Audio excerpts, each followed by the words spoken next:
ஏங்க AVM Saravanan sir எப்போ பார்த்தாலும் கையை கட்டி நிற்கிறாரு அப்படிங்கிறது நாங்கள் 2 பேரும் அதை டிஸ்கஸ் பண்ணியிருக்கோம். ஏன்னா அந்த கையை எடுத்து விட்டா எல்லாம் எடுத்துகிட்டு போயிடுவாங்கங்கிற ஒரு பயத்தில் தான் இருந்திருப்பார். உண்மையை சொல்லப்போனால் இது ரஜினிகாந்த் நடிக்க வேண்டிய படம். அவர் இந்த வேஷம் போட்டு நடிக்க மாட்டார். அது பெண்ணாக மாற்றி என்னை நடிக்க வச்சுருக்காங்க. I have to thank mister Kamal Haasan. அப்பமா சாமி, ஒரு ரோலுக்கு நான் இவ்வளோ அழுவுறேன். அவர் எவ்வளோ ரோல்ஸுங்க சலிக்காமல் அவர் செஞ்சுருக்காருங்க. தாய்க்கிளி மண் வாசனை உள்ள திரைப்படத்தில் வந்திருக்காரு பாருங்க. இப்படி சூட்டை போட்டுக்கிட்டு சொல்லிடுறாங்க டூடா வந்துருக்குன்னு எடுத்துக்கோ. நான் 25 வயசுல டூடா வராமல் பின்ன வேற மாதிரி தாய்க்கலோட மாதிரி வர முடியும். 25 years old தான் நான். இந்த ரொம்ப பேசாமல் இந்த அமுக்கி நிற்கிறவங்களெல்லாம் லேசில் நீங்கள் நம்பாதீங்க. தயவு செஞ்சு நான் பாலிடிக்ஸ் பேசுகிறேன்னு நினைக்காது. என் கணவர் போகும்போது என் கண்ணத்தை கீழே வாயை கொஞ்சம் அடக்கி பேசுன்னு சொல்லிட்டு போயிட்டாரு. எனக்கு இருக்க அந்த லோலா இருக்கு ரொம்ப ஓவர். அண்ட் டுடே நான் ப்ரௌடாக சொல்கிறேன், தெனாவட்டோட சொல்கிறேன், எம்மாராதா பொண்ணுங்கிறது நான் இன்னைக்கு நிரூபிக்கிறேன். ஏன்னா நான் சிவாவை ரொம்ப வருஷமாக நான் பார்க்குறேன். நான் அவரை ஆங்கர் பண்ண போகும்போது நான் அப்படியே மேலோட்டமாக பார்த்துருக்கேன். அப்புறம் நடிக்க வந்தப்போ அப்புறம் ஒரு நாள் நான் ஏதோ ஒரு படம், எந்த படம் மறந்து போச்சு, சூரிய, உங்களுக்கு தான் ஞாபகம் இருக்கும். நானும் சூர்யா நடிச்சிட்ருக்கப்போ நான் சும்மா அப்படியே பார்த்து சொன்னேன், சூரி இந்த பையன் ஒரு பெரிய ஆளாக வருவான் பாருங்க அப்படின்னு.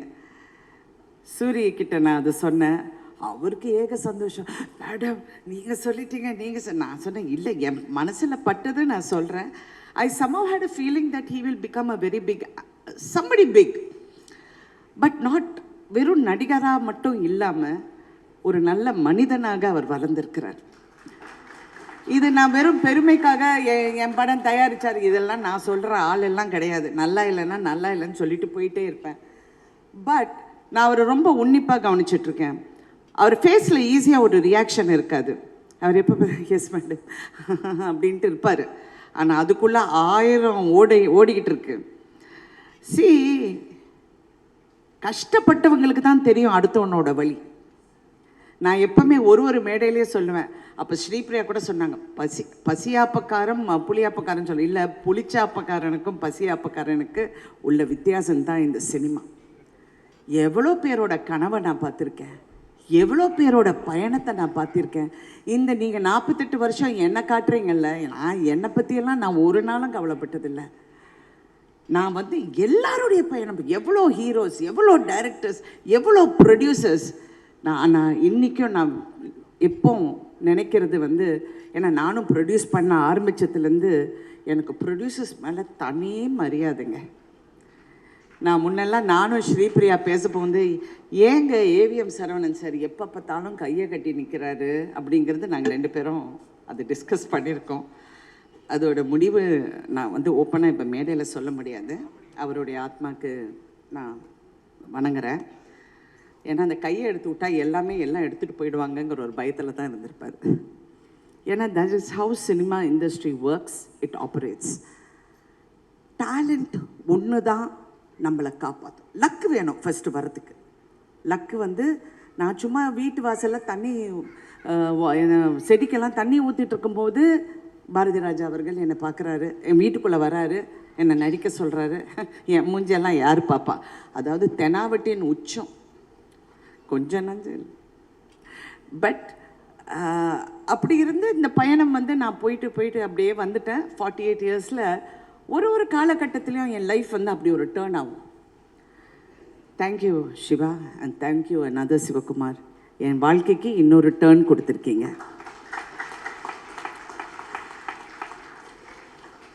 எனக்கு 2 எஸ்கேங்க. ஒன்று சிவகார்த்தியும் ஒரு எஸ்கே, என் வீட்டில் இன்னொரு எஸ்கே. நாங்கள் தான் அவரை எஸ்கேன்னு கூப்பிடுறேன், சரத்குமார். இந்த படம் பண்ண மாட்டேன்னு சொல்கிறப்ப அவர் ஏதோ யதார்த்தமாக இந்த கதையை கேட்டு அப்போ என்னை ரொம்ப கன்வின்ஸ் பண்ணி என்ன இது ரொம்ப நீ பண்ண மாட்டேன்னு யூ ஸ்டூபிட் அப்படி இதெல்லாம் சொல்லி அப்புறம் நம்ம யோசிக்க ஆரம்பிச்சு. அப்புறம் நிறைய எல்லாருமே பேசிட்டாங்க, இந்த படத்தோட பயணத்தை பற்றி பேசிட்டாங்க. நானும் வாய் வலிக்க எல்லா டிவிலையும் பேசிட்டேன். So I just want to admire the spirit. இந்த படம் எனக்கு கதை தெரியும், இந்த படத்தை நான் ஒரு 3 நாளுக்கு முன்னாடி கமல் சார் பார்க்கும்போது நானும் பார்த்தேன். நான் அந்த படத்தை ரொம்ப ரசித்தேன், அதாவது சிரித்தேன். பட் அதையும் மீறி நான் பார்த்தது வந்து, இது வந்து உண்மையை சொல்லப்போனால் இது ரஜினிகாந்த் நடிக்க வேண்டிய படம். அவர் இந்த வேஷம் போட்டு நடிக்க மாட்டார். அது பெண்ணாக மாற்றி என்னை நடிக்க வச்சுருக்காங்க. Actually that's how I look at it. ஏன்னா நான் ஒரு மாசு. நீங்கள் யாராவது சிந்திச்சு பார்ப்பீங்களா? இந்த கிழவி, தாய் கிழவி வந்து ஒரு ரஜினிகாந்த் ரேஞ்சில் வந்து கொண்டு போயிட்டாங்க படத்தை. I look at it and எனக்கு என்ன இதில் வியப்புனா, இந்த சிவகுமார் தான். இந்த பையன் ஒரு வார்த்தை கிடையாதுங்க. என்னை மேக்கப் போட போகும்போது எனக்கா கோபம். ஐயோ என்னையா பண்ணுறீங்க? 4.5 மணி நேரம் உட்காந்து தேய்ச்சி அந்த காதை குத்தி, ஐயோ வாயில் இது அந்த வாய்க்குள்ள அந்த இதெல்லாம் போட்டு கண்ணு அப்படியே பார்த்தா I have to thank mister Kamal Haasan. அப்பமா சாமி, அவர் வந்து உண்மையிலே சொல்லணும், ஒரு ரோலுக்கு நான் இவ்வளோ அழுவுறேன். அவர் எவ்வளோ ரோல்ஸுங்க சலிக்காமல் அவர் செஞ்சுருக்காருங்க. அந்த இடத்துல யார் திட்டு வாங்கினாங்கல்லாம் நான் அந்த கதைக்கே நான் போல. அவர் வந்து அதெல்லாம் அவ்வை சாமிக்கெல்லாம் எனக்கு சொல்வார். 3 ஹவருக்கு அப்புறம் அப்படியே கொட்டும் அந்த மேக்கப்பு, அப்படியே விழுந்துடுமா. அதெல்லாம் பிடிச்சிக்கிட்டு அப்படியே நடிப்பாருன்னு. Oh my god, hats off to that person, hats off to Kamal Haasan. அவர் தான் என்னை இன்ஸ்பயர் பண்ணார் இந்த கதையை பண்ணுறதுக்கு. அவர் எப்போவுமே சொல்வார், ராதிகா நீ தெரியக்கூடாது, அந்த கேரக்டர் தான் தெரியணும்னு. என்றைக்கோ ஒரு நாள் ஏதோ யதார்த்தமாக சொல்லிட்டாரு, அது என் மைண்டில் ஒட்டிக்கிச்சு. ஸோ ரிவர்ஸ் ஆஃப் ரோல்ஸ், அதுதான் நான் தாய் கிழவி அப்படின்னு நான் சொல்லுவேன். ஆனால் இது எல்லாம் வந்து வேறங்க. நான் நடித்தது ஓகே, எல்லாமே ஓகே, நான் நடிச்சுட்டேன், முடிச்சிட்டேன், எல்லாம் ஓகே. கால் உடைஞ்சது அந்த வழியோட நான், நீங்கள் நம்ப மாட்டீங்க, படம் பார்க்கும்போது தான் என் கூட நடித்தவங்க பேர் கொஞ்சம் சொல்கிறீங்களான்னு நான் கேட்டேன். ஏன்னா அவ்வளோ வலி. அவங்க வந்து என்கிட்ட பேசினா இல்லை அப்படிம்பேன். ஏன்னா வழியில் வார்த்தை கூட வராது, அவங்க பேரை தெரிஞ்சுக்கிறதுக்கு கூட எனக்கு முடியல. அவ்வளோ பெயினோட நான் வந்து சரி ஒரு ஷூட்டிங் என்னால் நிற்கக்கூடாது. ஏன்னா நானும் ஒரு ப்ரொடியூசர், அடுத்த ப்ரொடியூசர் கஷ்டப்படக்கூடாது. அதுவும் இது ஒரு ஒரு ஒரு ஒரு ரொம்ப கட்டுக்கோப்பாக ஒரு மாதிரியா ஒரு பேஷனோடு பண்ணுற படத்தை நம்ம ஸ்பாயில் பண்ணக்கூடாதுன்னு நான் வாயை மூடிக்கிட்டு போய் நடித்தேன். இதுக்கு எல்லாம் ஹீரோ வந்து சிவகுமார் முருகேசன் தான்.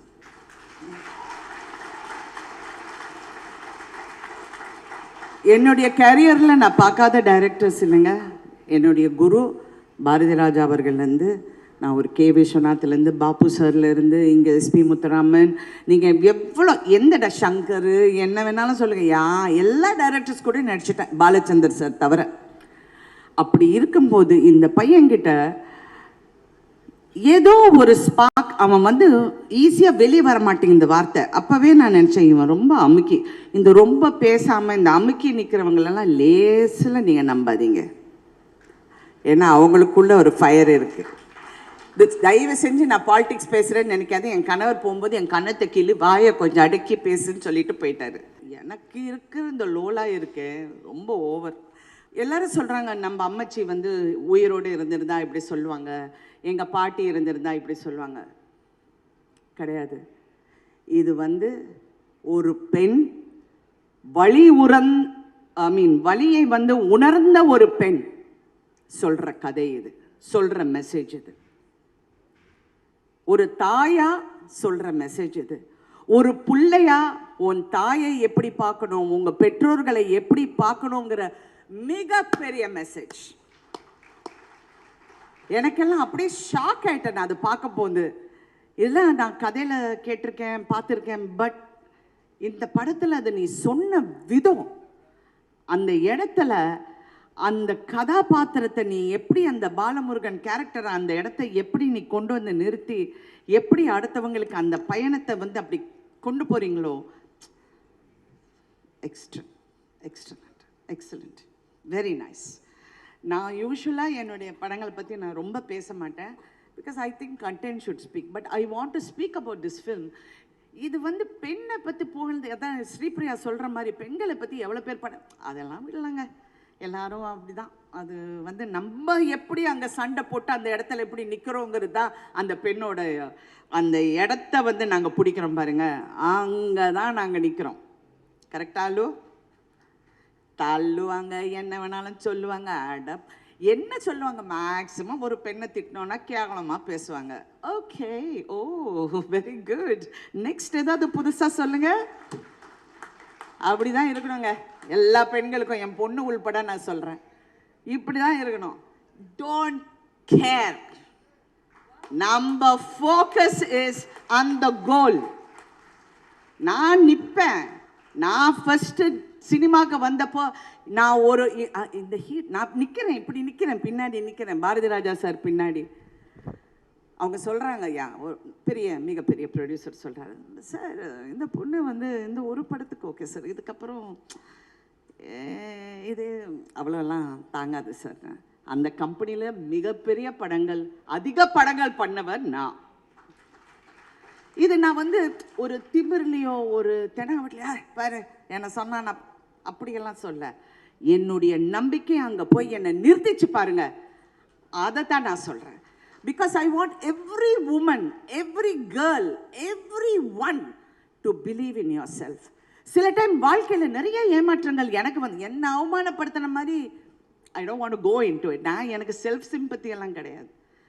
சில டைம் அதை வந்து என்னை தாண்டி போயிடும். எனக்கு வர வேண்டியது வாழ்க்கையாக இருக்கட்டும், படமாக இருக்கட்டும், எதுவாக இருந்தாலும் எனக்கு இந்த வாழ்க்கை அப்படின்னு நினைக்கும் போது அது தாண்டி என்னை போகும்போது நான் எங்கே ஜெயிக்கிறேன்னு தெரியுமா?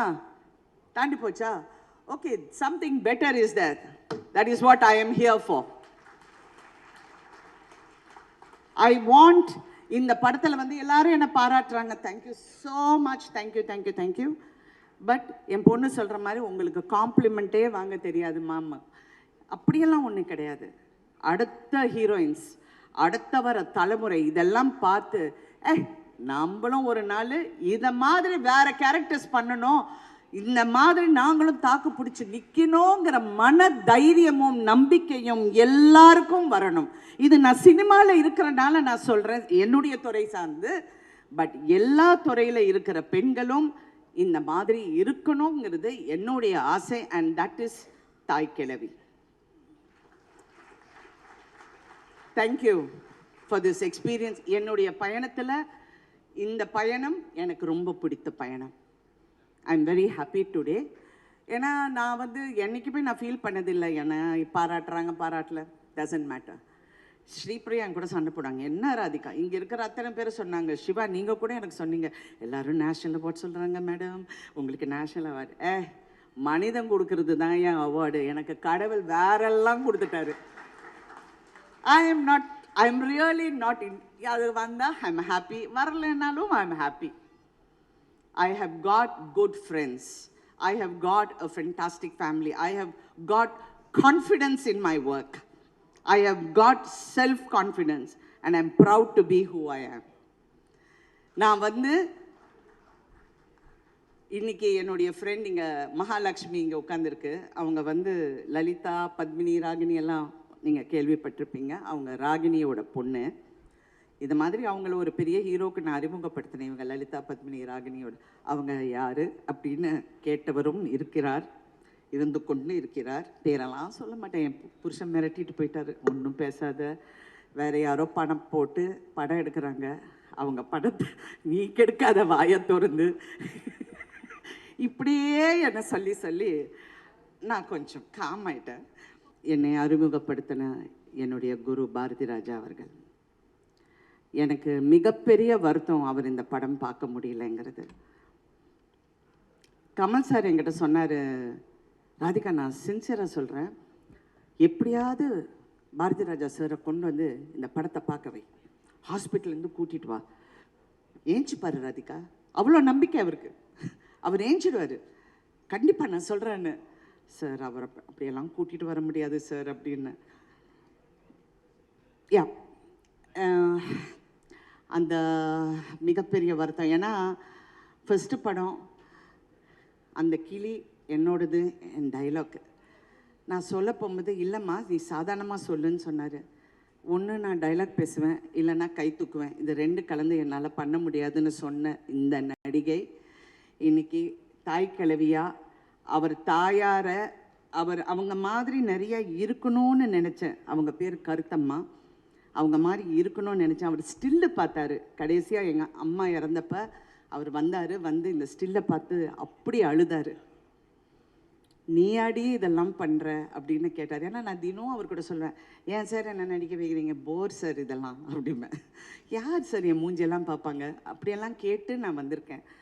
ஸோ அவர் இன்னைக்கு இந்த படம், ஐ ஹோப் கடவுள்கிட்ட அவர் நல்லா வந்து இந்த படத்தை பார்ப்பாருங்கிற நம்பிக்கை எனக்கு எப்போ இருக்குது. ஆனால் எல்லாத்துக்கும் மேலே என்னை இவ்வளோ தூரம் ஒரு நடிகையாக்குன என் தாயார். எனக்கெல்லாம் ஆம்பிஷனே கிடையாதுங்க. நான் பாட்டுக்கு என் வேலை உண்டு, ஒரு புக்கை படிச்சுக்கிட்டு போயிட்டே இருப்பேன். என் மதர் இதை பார்க்கலைங்கிற ஒரு வருத்தம் எனக்கு இருக்குது. பட் அவங்களுடைய பிளெஸ்ஸிங்ஸ் தான் இன்னைக்கு இவ்வளோ தூரம். நீங்கள் எவ்வளோ ஹீரோயின்ஸ் வந்து எல்லாரும் சொல்கிறாங்க வயசை பற்றி பேசுகிறாங்க. I am not interested. It's okay. என் ஏஜ் சொன்னால் என்ன பெரிய ப்ராப்ளம்? ஒன்றும் இல்லை. Age is just a number. It is my mind. That has to be intact. அப்படி பார்க்கும்போது இந்த வயசில் ஹீரோயினா இன்னைக்கு கலையரசி அப்படிங்கிற அந்த பேர் போட போகும்போது எனக்கு எவ்வளோ பெருமை என்றால், டாக்டர் கலைஞர் அவர்கள் எனக்கு கொடுத்த பட்டம் கலையரசி. அவர் நிறைய பேருக்கு பட்டம் கொடுக்கலன்னு என் கணவர் என்கிட்ட சொன்னார். எவ்வளோ பேருக்கு கொடுத்துருக்காரு, உனக்கு கொடுத்துருக்காரு அந்த பட்டத்தை, நீ வந்து போடு அப்படின்னு சொன்னார்.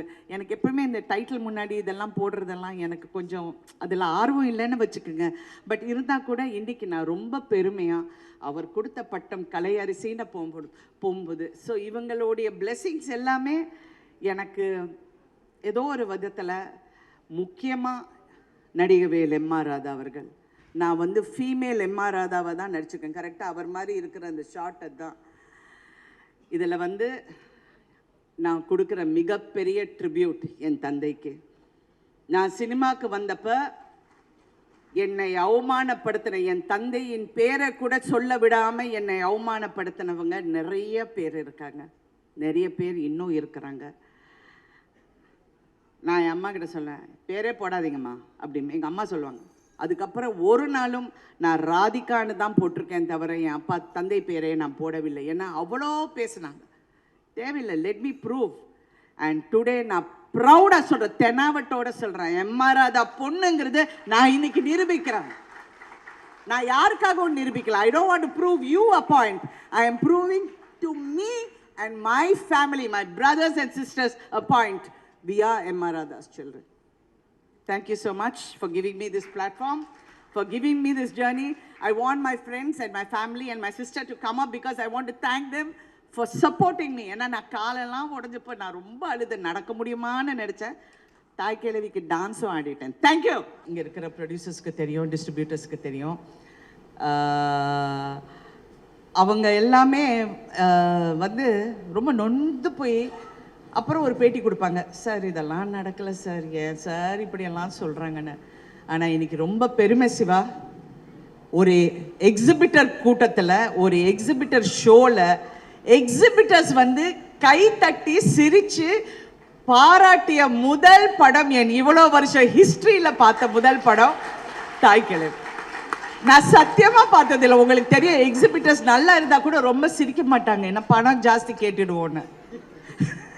அவங்க வந்து பரவாயில்ல சார், அங்கே ஒரு 20,000 குறைச்சிக்கலாம், ஒரு 5 லட்சம் கம்மி பண்ணிக்கலான்னு தான் பேசுகிறேன். ஏன்னா அவங்க பிஸ்னஸ் பார்க்குறாங்க, நான் அவங்கள குறை சொல்லலை. பட் இன்னைக்கு அதை வந்து பண்ணியிருக்காங்க. அதனால வாங்க போஸ் பாண்டி, பஸ்ஸு வா, என்ன சொல்லுவிய? நீங்கள் திருவிழாவை நடத்துங்க, போங்க. மாசி கிளறிய மொட்டை அடிங்க, அடிக்காம போங்க. ஆனால் தாய் கிளவி படம் போட்டால் எல்லாரும் தியேட்டருக்கு வந்து பார்த்தே ஆகணும்.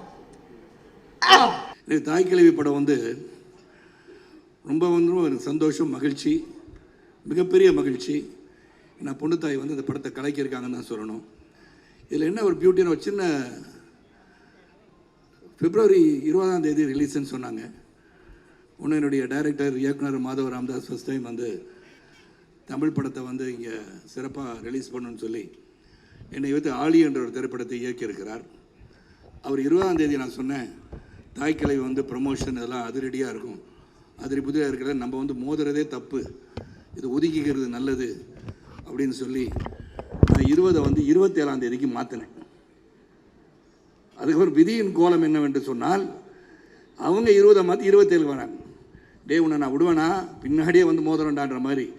இதில் மோதல் இல்லை, இது வந்து ஒரு பெரிய சாதனைன்னு சொல்லணும். ஏன்னா உலக அளவிலே பார்த்தால் எனக்கு வந்து பிப்ரவரி 25, 1994ஆம் ஆண்டு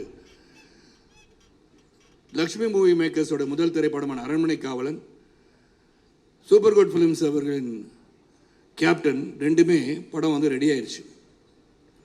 both of them want to release the movie on the same day. நான் சொன்னேன், சார் ஒரு கதாநாயகனுக்கு 2 படம் ஒரே நாள் ரிலீஸ் ஆனால் எப்படி சார், வேண்டாம் சார், தள்ளிகிளி பண்ணுவோன்னு. Both of them are adamant. So 2 படமும் பிப்ரவரி 1994ஆம் ஆண்டு வந்து ரிலீஸ் ஆச்சு. 2 படமும் 100 days சொல்லமாச்சு. அதுக்காக நான் ஆடி 100 நாள் ஓடுன்னு நான் சொல்லலை. தாய்க்கிழவி 100 days ஓடணும், சில்வர் ஜூப்ளி ஆகணும். ஏன்னா என்னுடைய மனைவி வெற்றி பெற்றால் நான் வெற்றி பெற்றது போல் எடுத்துக்கொள்வேன். ஏன்னா அந்த தாய்க்கிழவின்னு படம் பார்த்த உடனே த இம்பார்ட்டன்ஸ் ஆஃப் விமன் சொல்லியிருந்தீங்க, that is very very touching to me. Godmother தான் தாய்க்கிழவி. முதல்ல ராதிகா சொல்லுவோம் தாய்க்கிழவின்னு சொன்னால் என்ன தாய்க்கிழவி தாய்க்கிழவின்னு கூப்பிடுவாங்கன்னு சொன்னாங்க. ஆனால் கூப்பிட மாட்டாங்கன்னு. ஆனால் நான் காலையில் வந்துருச்சேன், தாய்க்கிழவி எப்படி இருக்கேன்னு கேட்பேன் நான். தாய்க்கிழவி மண் வாசனை உள்ள திரைப்படத்துக்கு வந்திருக்காரு பாருங்க, இப்படி சூட்டை போட்டுக்கிட்டு சொல்லிடாதீங்க. டூடாக வந்திருக்கேண்ணா, ஓகே டூடாக வந்திருக்குன்னு எடுத்துக்கோ. ஏன்னா 25 வயசில் டூடாக வராமல் பின்ன வேறு மாதிரி தாய்க்கிழவனை மாதிரி வர முடியும். நான் வந்து 25ஆவது சிவா, உண்மையில் 25 years old தான் நான். அந்த தாய்க்கிழவி படம் பார்த்தோன்னே, ஒரு படத்தை பார்க்கும்போது அதில் வந்து சர்மன் இருக்கக்கூடாது, போதனை இருக்கக்கூடாது, ஆனால் கருத்து இருக்க வேண்டும். அந்த கருத்து இந்த படத்தில் இருக்கிறது. நம்ம படத்தை வந்து பார்ப்போம், டபுள் பாசிட்டிவ் பார்ப்போம். நம்ம சிரிக்காத இடத்துல ஆடியன்ஸ் சிரிப்பாங்க. இது சிரிக்கவே இல்லை, நம்மளுக்கு சிரிப்பே வரல, இவங்க சிரிக்கிறாங்களேன்னு அங்கே பார்க்கும்போது தான் உண்மையான ரிசல்ட் கிடைக்கும். ஆனால் இந்த படத்தை பொறுத்தவரை result is already open. Declare பண்ணியாச்சு. எலெக்ஷன் ரிசல்ட் என்னென்னா, வெற்றி யாருக்குன்னா தாய்க்கிழவிக்கு உறுதியாகிடுச்சு. அது எந்த ஒரு இதுவும் கிடையாது. ஆனால் ஆப்போசிட் டெபாசிட்டும் இழக்க மாட்டேன். என் படம் நல்லா தான் இருக்கும். ஆழி படம் ஒரு படத்தை பார்க்கும்போது அது ஹைலி இமோஷனல் படமாக இருக்கும். வந்து யூ ஸ்டார்ட் டியரிங், கண்ணில் நீர் வடியும் அளவுக்கு ஒரு இமோஷன் இருக்கும். It will choke you. அதெல்லாம் இருந்துச்சு. இந்த படத்தை பார்க்கும்போது சிரிச்சுட்டு இருக்கும்போதே கண்ணில் தண்ணி வந்துருச்சு, அழுகும்போது கண்ணில் தண்ணி வந்துருச்சு. ஸோ 2 இமோஷன்களுக்கும் you have tear in your eye. அது கிளைமேக்ஸில் வந்து ஒரு விஷயத்தை சொல்கிறாங்க. அதில் how a woman should be. இதில் வந்து இங்கே ட்ரெய்லர்லாம் பார்த்துட்டீங்க, எல்லாம் டீசரும் பார்த்துருப்பீங்க. அதாவது சொத்து என்று இருக்கும்போது அதை கடைசி வரைக்கும் வச்சிருக்கா, எங்கே வச்சிருக்கான்னு தேடிட்டு இருக்க மாதிரி தான் எல்லாருக்கும் பிடிச்சிருக்கும் படம். ஏன்னா அவளை ஸ்பாயிலர் டெல்லிங் போட்ட மூவி. அப்போ வந்து சொத்தை முதலே பிரித்து கொடுத்துட்டா 6 மாதம் இங்கே நாட்டாமலே வந்துச்சு, 6 மாதம் இங்கே 6 மாதம் இந்த வீட்டில் பசங்க வீட்டில் போய் வாழலான்னு சொல்லக்கூடிய நிலைமை உங்களுக்கு வந்து விடக்கூடாது. So you B empowered. நீங்கள் உங்கள் சொத்தை கடைசி காலத்தில் வில்ல வேணால் எழுதுங்க யார் யார் கொடுக்கணும்னு. But when you live well. அந்த மெசேஜை ரொம்ப கிளியராக பெண்களுக்கு சொல்லியிருக்காங்கன்னு சொன்னால் hats off to the thinker and director Siva and Sivakarthikeyan sir produce பண்ணியிருக்கீங்க. அது என் மனைவி எனக்கு பொறுத்து இந்த நான் சொல்கிறேன், ஸ்ரீபிரியா மேடத்தை வச்சுக்கிட்டே சொல்கிறேன். எனக்கு தெரிஞ்சு ஆல் இண்டியா லெவலில் அது மறுபடியும் அழுத்தமாக சொல்கின்றேன், கேட்பவர்களுக்கு கேட்கட்டும், one of the best actors the Indian film industry has got is Radhika Sarathkumar. அவங்களுக்கு ஏன் நேஷனல் அவார்டு கொடுக்குறேன்னு பல முறை சொல்கிறேன். ஆனால் நீங்கள் பத்திரிகை சகோதரர், அன்பு சகோதரர் சரத்குமார் வந்து கூவிக்கிட்டே இருக்காரு, கொடுத்துருங்கப்பா அப்படின்னு நினைக்கலாம். ஆனால் கூவிட்டே தான் இருப்பேன். Because you appreciate talent. Talent should be definitely recognised, it should be appreciated. அதுக்கு தான் ஆடியன்ஸ் இருக்கீங்க.